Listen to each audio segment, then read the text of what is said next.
can still remember the smell. I love the smell of art materials and things because of that. And it was the times when he used to come to visit were free sort of times where he would always come if he'd sold paintings or sold pieces of art, and then would treat us to nice times out.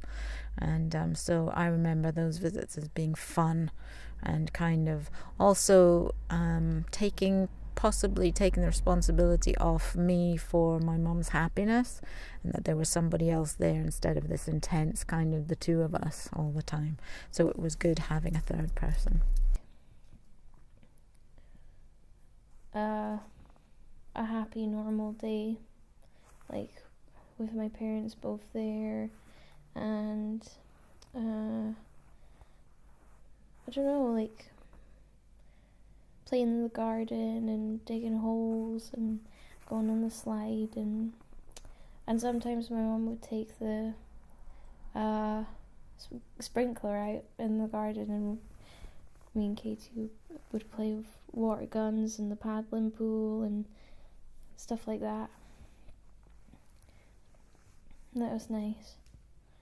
That's hard, because I think, having moved around an awful lot, I've got sort of snapshots of favourite time spent in different places. So to choose one, I absolutely, I guess one that I do love is I had a friend in America who had a cabin up in the Blue Ridge Mountains, and there was no electricity, there was no hot water, there was no telly or anything like that. And I used to love to go with her in the summers, and we would go up there, and they had a kind of a large pond in the back of their cabin, and we used to, in order to get clean, you'd have to stand in a big metal sort of bin and get buckets of water from the pond, and, you know, put shampoo in your hair and have each other rinse off the shampoo, squealing because it was so cold, and going and picking corn, and very, very simple but so peaceful.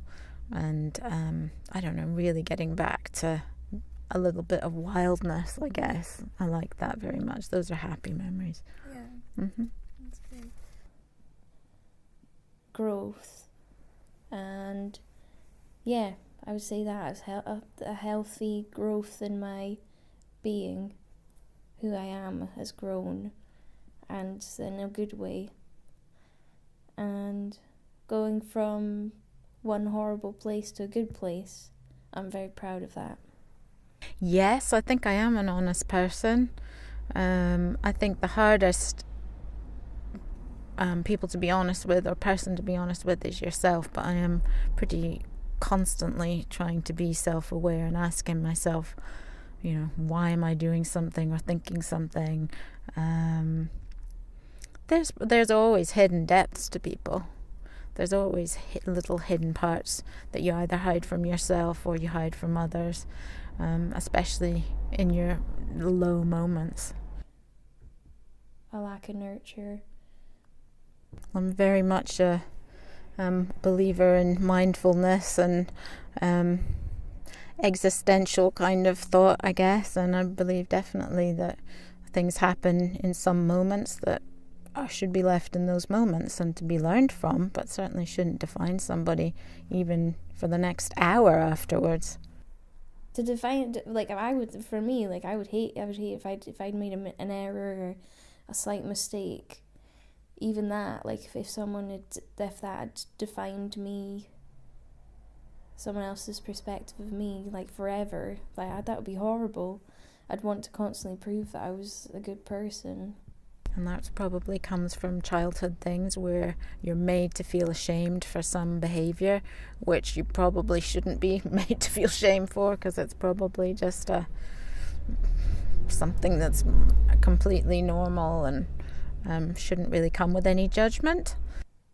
I like it when I like my blue eyes, but I like it when they're in summer more, because they get really sparkly. And that's a difficult question. I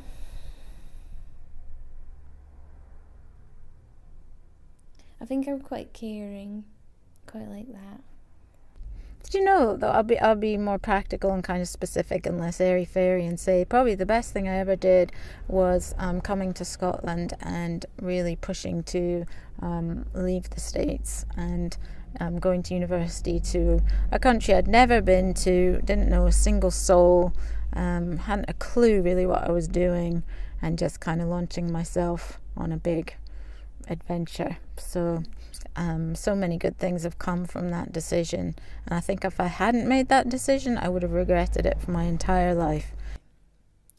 I'm much more concerned about who I am as a person than like hating a part of my body or like something I can't change, because you can change as a person, you can become a better person. So for me, like, if I was to hate myself, it was because I'd done something bad, and it was because I'd become a bad person. That's a fear. That's a terrible thing. I would never want to. I would hate that.